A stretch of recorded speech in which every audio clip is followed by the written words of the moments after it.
Okay, so many thanks, Ayla, for inviting me and to talk for the introduction and also to talk in the series, in your series, Material Culture, Art and Architecture of Pre-Safavid Shiism.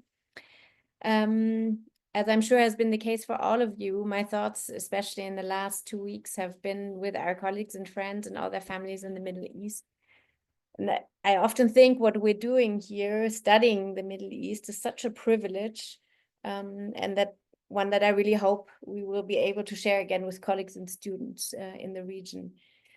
At the same time, I do think that we're doing a very important job. When I spoke with Frédéric Baudin recently, who's now overseeing the database of the Thesaurus Epigraphie Islamique, this fantastic database of early, or generally really Islamic inscriptions, he told me that they have been adding many inscriptions from Gaza over the last few months. Much of this material has, over the last 2.5 years, been destroyed. And to keep this in the narrative, I think, will now be our job. In the work I'm presenting to you today, is quite special to me for a number of reasons. In particular, as it connects my central research interests, some of my central research interests of the past 20 years, my interest in the social construction of the Ahl al-Bayt, family of the Prophet Muhammad, my interest in material culture, in particular coins and tombstones, and my interest in Wissenschaftsgeschichte, in the how and why we come to study what we study, both as individuals and as a field. All of these research interests I have followed in different ways over the past 2 decades, but only recently have I begun to connect them. So I'm excited to be engaging with all of you and getting your input, as what I'm presenting today is, as Ayla said, work in progress. Specifically, what I'm presenting today builds on my recent research on early Islamic tombstones, which was sparked by the discovery of 11 tombstones, Abbasid-era tombstones, as a private collection in Germany. Over the past 2 years, I have collaborated with Lorenz Kahn, a professor of Islamic art at the University of Bamberg, to edit and analyze these tombstones. We examined their inscriptional content and traced their provenance history. Our findings were recently published in a long article in Der Islam. And I have identified and edited 2 further tombstones in the Munich Staatliche Sammlung Ägyptischer Kunst, or the Egyptian Museum. And this recent research has made me aware what a treasure trove, really, these funerary inscriptions are. They offer huge potential for the socio-historical study of the early Islamic Middle East. There are so many things that could be mentioned here. One that I find particularly interesting is that about half the tombstones belong to women who, of course, as you all know, are largely absent from the textual record. This fact that has been noted by various other scholars before me, but not much has been done with it. So to any student looking for a really great PhD topic, here it is, a wealth of material for a socio-historical study of women in the early Islamic Middle East. And there's more. The tombstones are an amazing introduction for examining modern perspectives on Islamic cultural heritage, as I was able to show again in these 2 recent articles. The examples we examined have a similar provenance history. They were brought to Germany from Egypt in the context of the exhibition Meisterwerke Mohammedanischer Kunst, which was held in Munich in 1910. There are several dozen early Islamic tombstones in German collections that can be related to these exhibitions that also have not been studied for the most part. I found examples in Berlin, in Münster, in Hamburg, perhaps also in Bremen. And I suspect that there are many more in collections beyond Germany. Here's a picture of the exhibition space in Munich in 1910, which was purposely built. Where I have placed the arrow, you see in the walls the tombstones, which is perhaps how some of these have been kept in the cemeteries in Cairo. These tombstones, the tombstones we examined form a small part of the very large corpus of Islamic tombstones that has survived from early Islamic Egypt. They're the publications by Hawari et al. Of in the catalogs of the Arab Museum in Cairo, the Abda Tawab and Ori. All published examples are accessible through the database of the Thesaurus d'Epigraphie Islamique, TEI, I would call it. However, in addition to the published material, there are hundreds, probably even thousands of unpublished tombstones from Aswan and elsewhere in Egypt. The French Archaeological Institute, the IFAO, and Ain Shams University have recently begun a large documentation and restoration project on Islamic tombstones in the storerooms of the Museum of Islamic Art, as well as in situ at the Al-Qarafa cemeteries in Cairo. I can post the link to this project later. It's on the IFAO website. Apparently, several thousand stele dating through to the Ottoman period remain unrecorded and are now under urgent threat due to urban constructions. Whilst the Egyptian corpus is particularly rich and well documented, Islamic tombstones have survived from almost all areas of the Middle East, regions of the Middle East. Though not yet systematically studied, their abundance suggests not only that the legal discussions of the leveling of graves, the Taswiyat al-Qubur, have likely been overstated in the scholarship, but it enables comparative analysis from across regions and periods. Particularly exciting to me has been the recent resurfacing of tombstones from Saudi Arabia. 84 tombstones were displayed at the 2023 Jeddah Biennale, part of an amazing installation by the Saudi artist Sarah Al-Abdali, and I think I saw Sarah there earlier, so hello. Since then, hundreds of images of objects previously unknown to scholarship have been added to the database of the TEI. I'm really grateful to Sarah and other friends and colleagues who have sent me images of these tombstones. These need to be studied thoroughly, one of my future projects, perhaps with Ilka Lindstedt, whom I, maybe is to study these early funerary inscriptions from Arabia, not just the tombstones, but also other funerary inscriptions of this large corpus of material that also very recently in the last decade or so has come to our attention.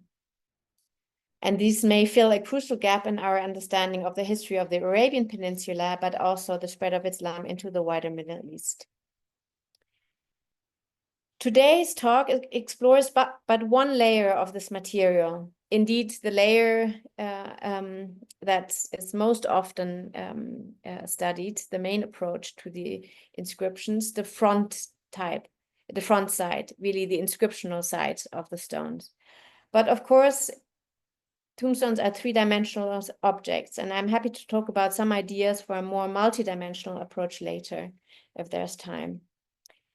In search of early material markers of Shii identity, I want to explore the building blocks of early Islamic funerary inscriptions. I will argue that the extant material is rarely, if ever, clearly Shii. The inscriptional content of Islamic tombstones up to the 4th century Hijri, so 10th century Common Era, that is the pre-Fatimid, pre-Buyid period, does not, and I quote, serve as a good tool for identifying religious identity.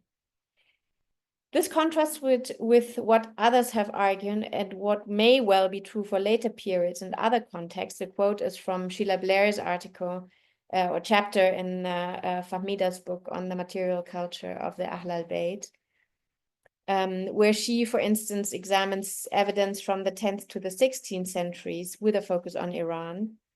Two studies I've received access to tombstones from the museum in Shiraz and tombstones in Kashan, and very many thanks to Mohammed Reza Razian, who I think also gave a talk in this series earlier, for sharing his work on the tombstones in Kashan. which mainly date to the Timurid period. So the situation may be very different there. So while the extant material up to the end of about 300, so 900 Common Era is rarely clearly Shii, what we do find is evidence for the veneration of the Prophet's family, likely shared across sectarian lines. This corroborates my earlier findings, and particularly the work of my colleague and friend Stephanie Mulder, as well as others such as Christopher Taylor and Yusuf Raghib. The veneration of the Prophet's family is termed alidism.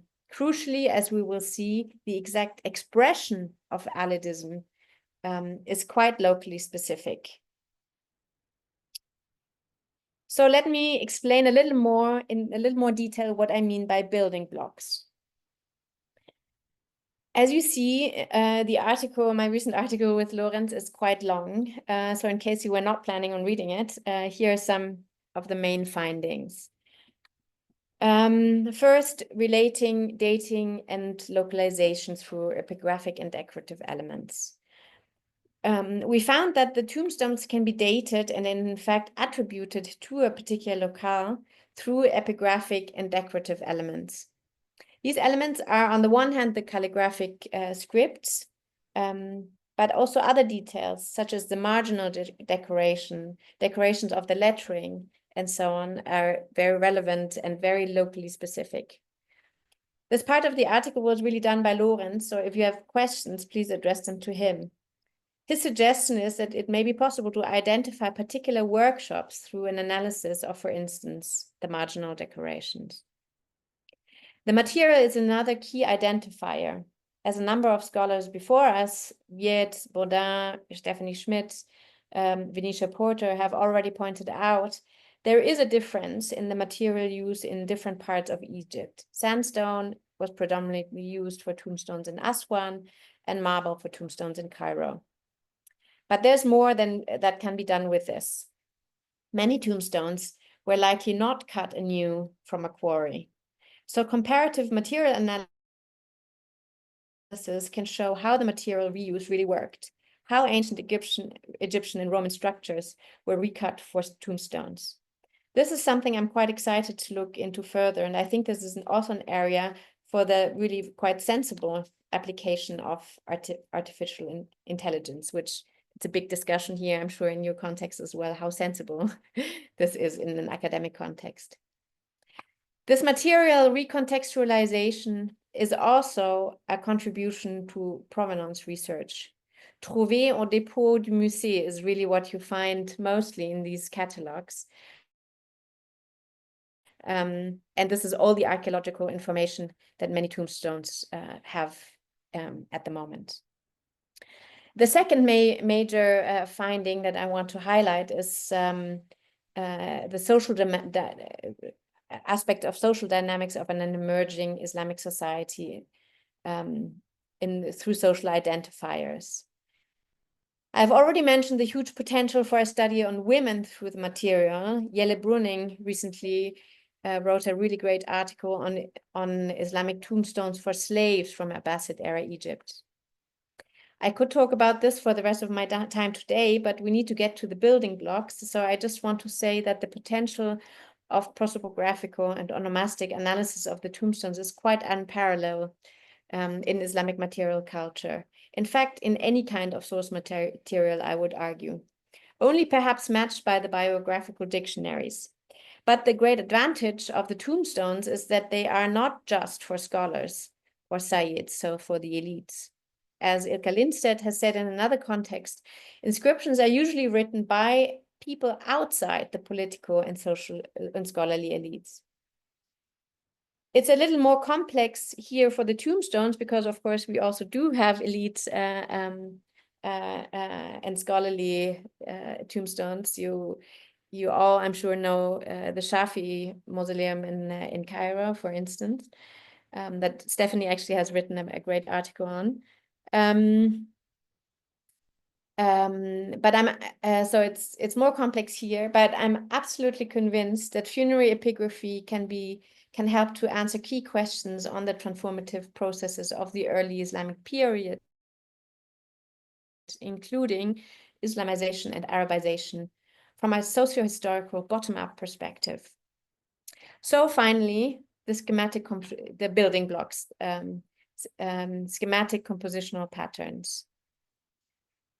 The current scholarly consensus is that the earliest known Islamic tombstones are thought to originate in Egypt and date from the late 2nd, so 8th century onwards, with a few possible earlier examples. There's some debates about these earlier examples, and these debates were recently summarized by Lindstedt in a 2020 contribution to, I think, Envy Martian's book. Anyway, I can look up the reference later if you want me to. These tombstones appear already quite formalized, so in the late 2nd, early 8th century. We have about 180 years where we have little or no material, a fact that may now be changing with the tombstones available or coming out from Arabia. Of the thousands of tombstones known so far, that date from, as I said, about 180 Hijri onwards, and we looked through them through the TEI database, we were really amazed to find quite how formalized they are. In our group, we found 4 inscriptional pattern types that have many parallels among the wider corpus of tombstones from Fustat in this period. These pattern types consist of building blocks, compositional elements or formulae, Quranic quotations, the Shahada, and the name and then date, elements that are really reminiscent of a very simple Lego construction box. Almost any tombstone can be schematically represented. I will give an example in a moment. We thought that this was already quite amazing, but it gets even better. The specificity of the compositional types is locally and temporarily anchored. Stephanie Schmidt has shown that there is an Aswan formula, which really is hardly appears in tombstones that can be attributed to Fustat or elsewhere in Egypt. And our Fustat types are very rarely found in Aswan.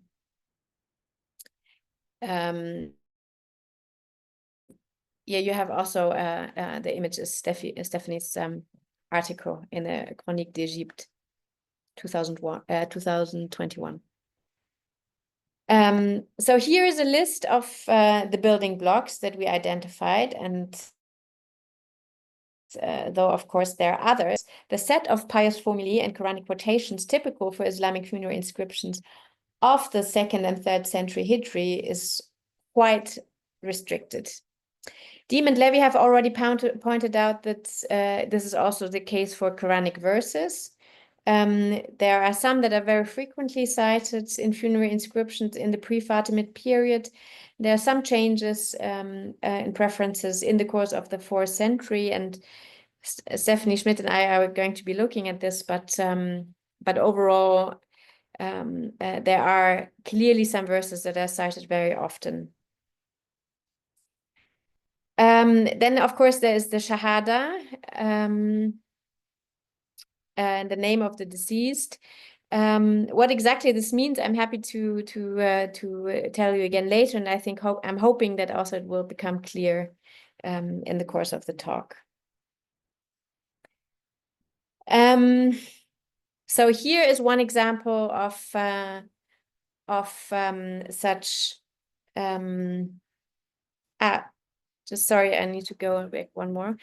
I put here the cover page of one of the volumes of the Cairo catalog, because the very bottom you see that the date has been added sort of as an afterthought. And indeed, we found that the date is not really an essential part of the inscription. In fact, in the Arabian examples that I've looked at so far that have been added, there's very rarely a date. So this is also something that perhaps to look into.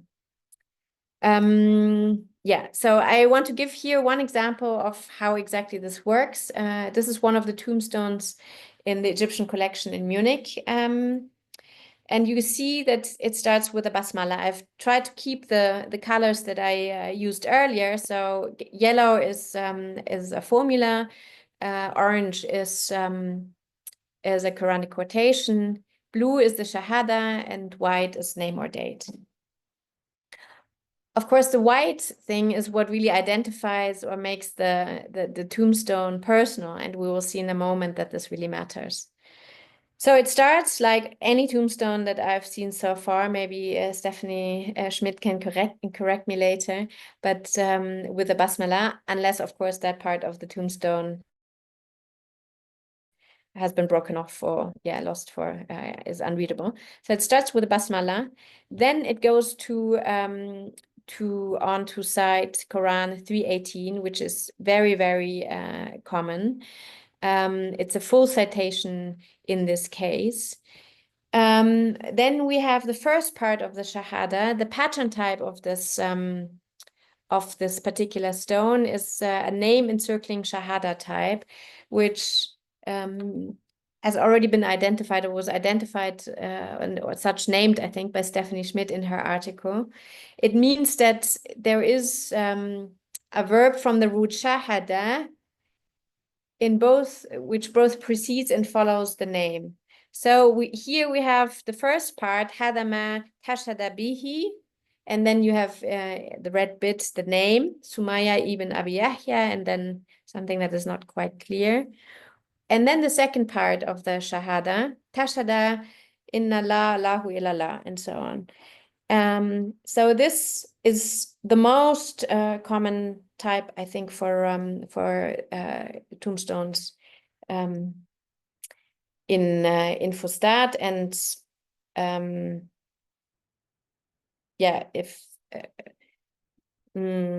not sure what else I wanted to say, but anyway, it's an extremely common overall pattern type.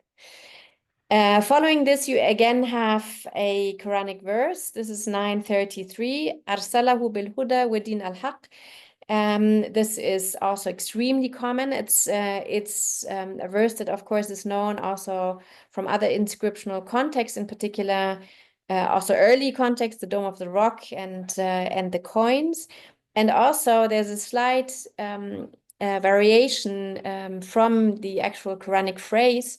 The arsalahu bil huda, the version that we see here, is what we already find also in these other inscriptional contexts. So in the article, I think we've argued that this is sort of how it became. This is the inscriptional version of this verse. One important thing that I should mention is that we have variations. It's not always the verses exactly as they became part of the standard version of the Quran, but we have also paraphrases, we have other beginnings, we have sometimes interpolations of words, and this is really extremely common. The question is to what extent this is again specific, but overall, that it's not exactly the standard Quranic verse. Is nothing that would worry one if one saw it. So following in line 6 and 7, 933, we have what we have called the Haq formula. This is what here in the religious formula, the Haq formula and the Haya formula, we'll see them both here. The Haq formula is, it says, وَأَنَّ الْجَنَّةَ وَالنَّارَ حَقٌّ. Sometimes there is a longer version of this, al-maut wal-ba'ath. Sometimes these pairs are interchanged, though quite often, or more often than not, it's Jannah and Nar, and then Ba'ath and Maut, or Maut and Ba'ath. This is the Haq formula. And then again, we have a Quranic verse. This is 22:7 in full. Inna atiya la rayba fiha. And these three verses, 318, 933, and Quran 22:7, are perhaps, and Stephanie and I are looking at this, really the most common verses that we find on tombstones from the late 2nd and early 3rd centuries. Now, after 22:7, we get another formula. على ذلك حيت وإليه ماتت وإليه تبعث إن شاء الله. Did I vocalize it correctly? I'm never quite sure. And this is the Hayya formula, and there are some variations again on this. Sometimes there's something added about the Yawm al-Qiyamah, but or it's على ذلك عاشا, but overall, this is the formula that you find quite often at the end, and Diem and Schiller already noticed this. Then comes a phrase about when the person died, tuwufya fi sanat, and then the year. In this case, this is really quite interesting because, as you can see on the tombstone here, there is a bit left free. So the first digit, in German you say the Einerstelle, the year, the exact year, is not added. And I think this is likely the clue that this was a prefabricated stone. The stone was ordered or chosen in a workshop and then filled in when after Sumaya had died, or likely something like that. We have quite a lot of evidence of such prefabrication. In fact, we even have templates. And this is, I think, the funniest one. This is Viet found this, and it's in the part of the Catalogue Général of the museum in Cairo. And you see here in the second line, you see here, Hada ma tashhada. It begins, first line is the basmala, and then Hada ma tashhada fihi, and then Fulana bint Fulan al-Fulani. So someone, a daughter of someone, the someone. Written above it, and you can see this here, I've taken it out here, this is the bit, in smaller lettering, is a name added, and Viet read this as Afira bint Haft. But I think very clearly this is an afterthought. The stone is really interesting because the inscription is actually a sequence of the building blocks.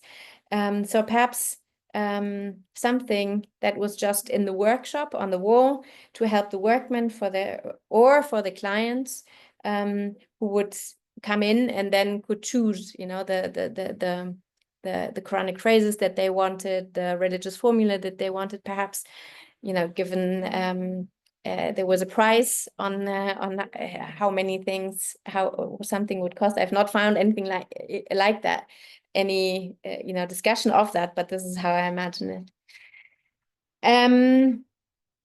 So what about possible Shii building blocks? I thought what I could be looking for, I was thinking what I could be looking for, and one obvious place to start, obviously, were the Quranic quotations.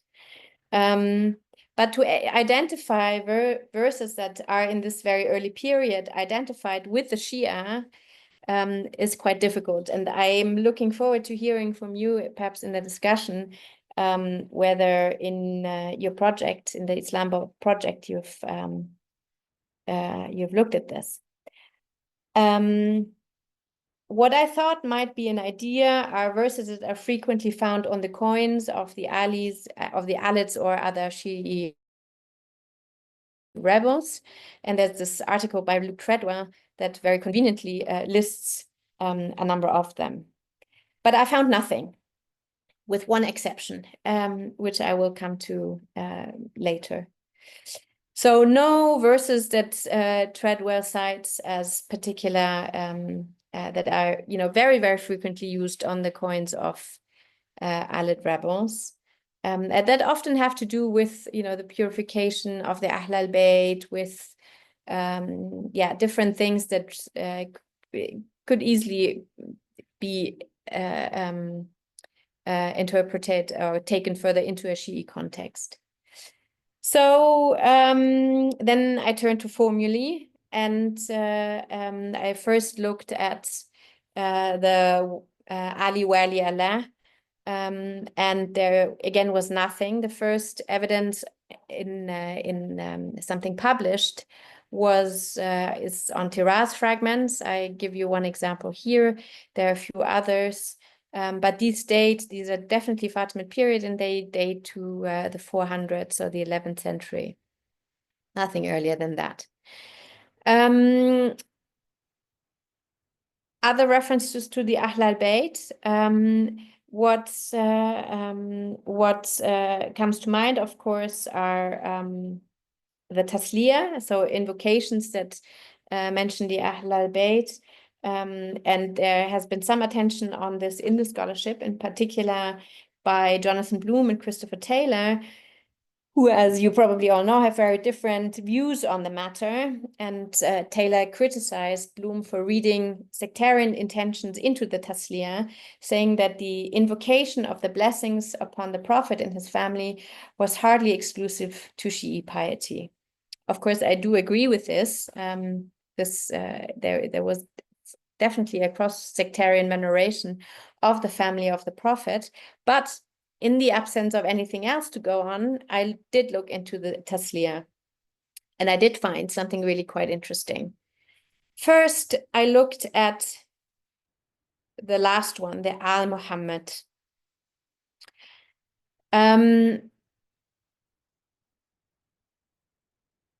One of the earliest examples, published examples, that is a tombstone that was once in Leipzig. I have not actually managed to locate it. This museum no longer exists. The museum where Bergstresser saw it in the very early 20th century. It's a really interesting piece for a number of reasons. First of all, it's quite early. It has a date of 190, so 805, 6.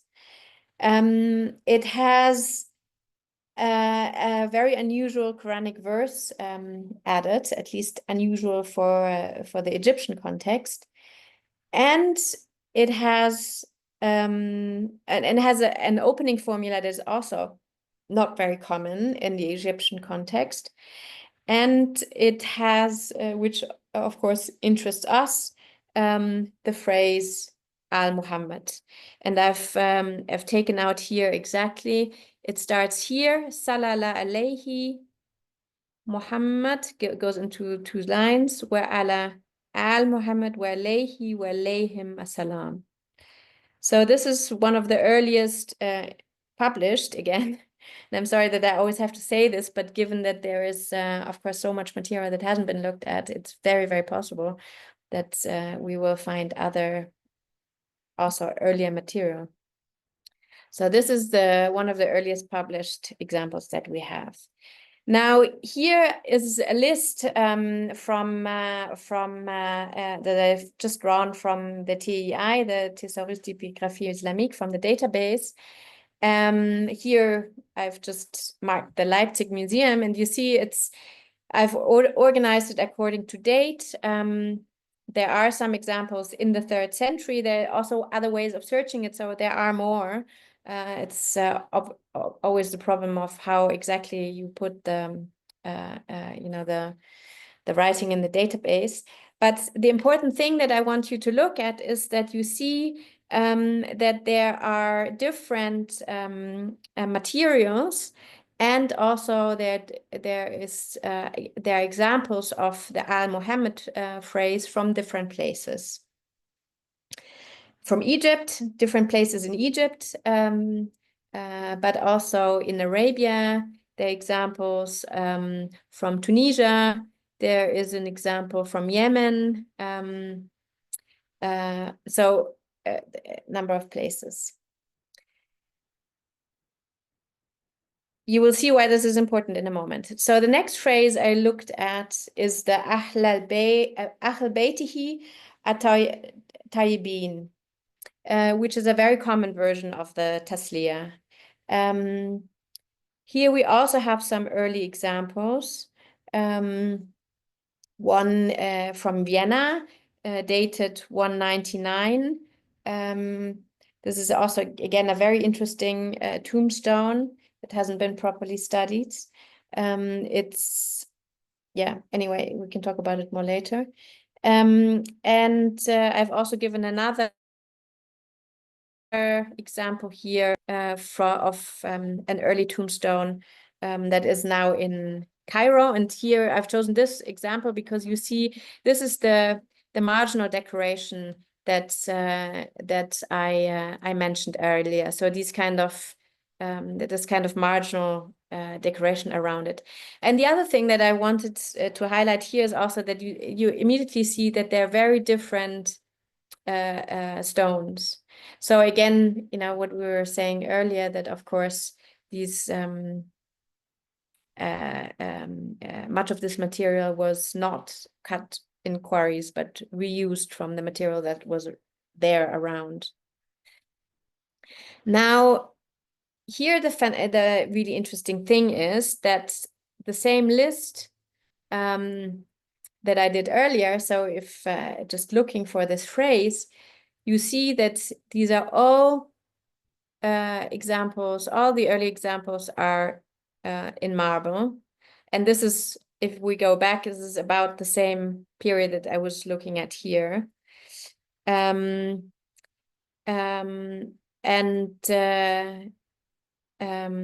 all in marble, so possibly all from Fustat. Here is an example which adds the phrase al-akhyar, which is also a very common addition.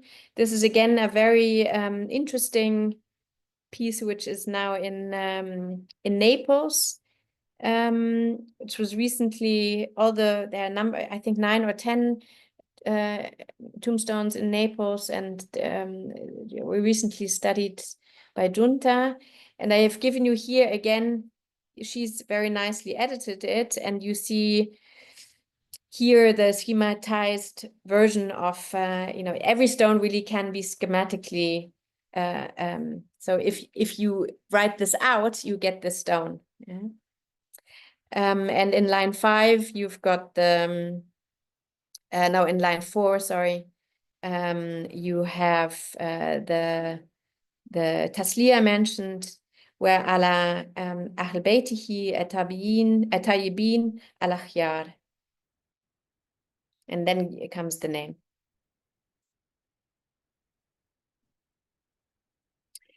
Now, the third phrase that I looked at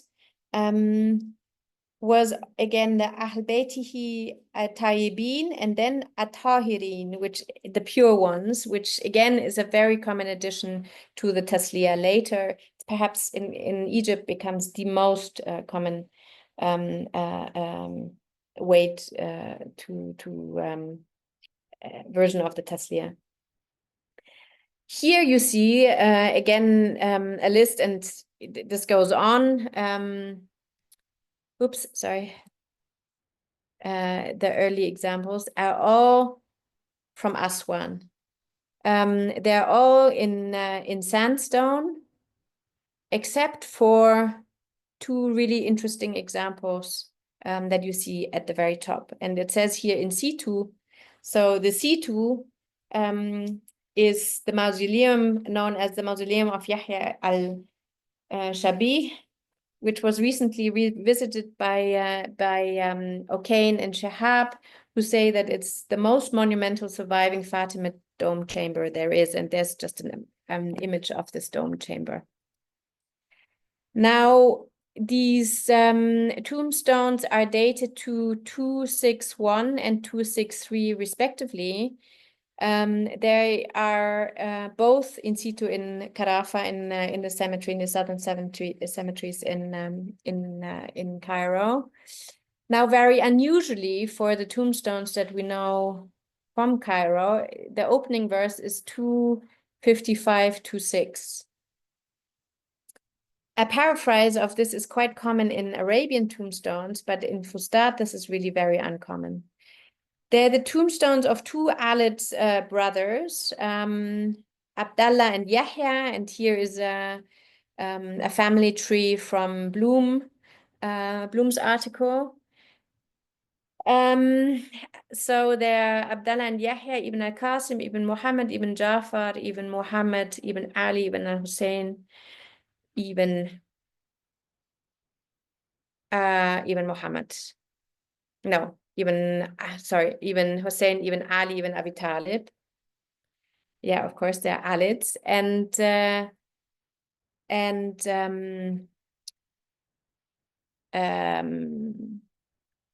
Yusuf Gharib has studied these tombstones. I mean, to the extent that I would have loved to have them studied, they haven't been studied. So again, something that I've just recently conversed with Stephanie Mulder, that there's really an amazing amount of material that remains to be done here. Yeah, but according, Gharib has found some textual references that these Alids were invited to Egypt by Ahmed ibn Tulun from the Hijaz. Yeah, and as I said, the opening verses are quite unusual for Fustat, but are more common for what we find in examples from the Hijaz. Now, there is another very interesting inscriptions and part of this complex. Where exactly it's located, I'm not quite sure. There's an article by Williams, 85, yeah, where this is mentioned. And the very interesting thing about that last inscription is that it has a series of Quranic verses, among them 33, which is the purity verse, which is a verse of, do I have it here? No, sorry. Which Luke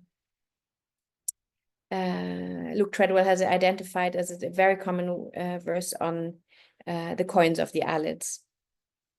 So there are three verses that are really not very common on Egyptian tombstones for this period, and in particular, it's the only other evidence of the purity verse in an inscriptional context.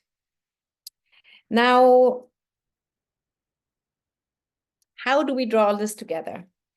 One of the wisdoms I learned from Jeremy Johns when first studying the material culture of Islam was that the absence of evidence is not evidence of absence. I think here we can be sure that this is clearly an absence of evidence. So not an evidence of not evidence of absence. This regards not just other possibly more Shii inscriptional building blocks. It also refers to the many non-Islamic tombstones that must have existed for this period. There are some examples for Coptic tombstones, some of which have been worked on, in particular recently by Lena Krastel, and Stephanie Schmidt tells me that she's hopefully soon publishing her work on the Egyptian monastery of Deir al-Bahadra. But there must have been so many more. They're not the huge amounts that we would be expecting, given that we now know that the Egypt was really had a largely Coptic population well into the 14th century. Also, there are no tombstones. I have not come across even one from the Jewish community, which is extremely odd, given that there was a thriving community that we know of through the Cairo Geniza. And there are references in the Geniza to, in the wills, for instance, of people specifying, where a tombstone should be bought, what should be written on the tombstones, and so on. So we know from the from the documentary evidence that there were tombstones, but none of them survive. Perhaps they all had the fate of this tombstone, which is also one that was carved to commemorate an alid. It was used for another inscription sometimes later. So on the left, the tombstone is the earlier side, and on the right, the monumental inscription is the reused later one. So I suspect that as is the case of much of the material culture of Shiism, there is more evidence which simply hasn't been studied. Some amazing material on the veneration of the family of the Prophet is in fact really awaiting a proper look. And I just want to give you one more example, which is the wooden sarcophagus of Sayyida Ruqayya in Rome, which here I've taken just the photographs from Yusuf Gharib's article in 2001, which is perhaps but is perhaps the best survey of early Islamic tombstones that there is. Now, as I hope to have shown, if not evidence for clearly Shii material culture, inscriptional building blocks are a fascinating way to identify local practices as well as share textual reuse. As Ayla mentioned when introducing me, I'm currently exploring different ideas for a larger tombstone project. Reuse, I think, may be a good way to frame this. Material reuse of architectural or inscribed stone from pre-Islamic or non-Islamic contexts, also other Islamic contexts, as we just saw. Textual reuse of inscriptional content in funerary epigraphy, the building blocks, for instance, that I talked today, that of course we also find in other, not just in the tombstones, but also in other inscriptional and non-inscriptional contexts. And architectural reuse of Islamic tombstones as spolia in non-funerary, non-written contexts. And of course, conceptual reuse. The conceptual reuse that turned commemorative epitaphs into museum objects of cultural heritage. Perhaps reuse is really the way to recontextualize Islamic tombstones, and they're often long and complex and perhaps sometimes Shii biographies. So thank you very much all for your attention, and this is it.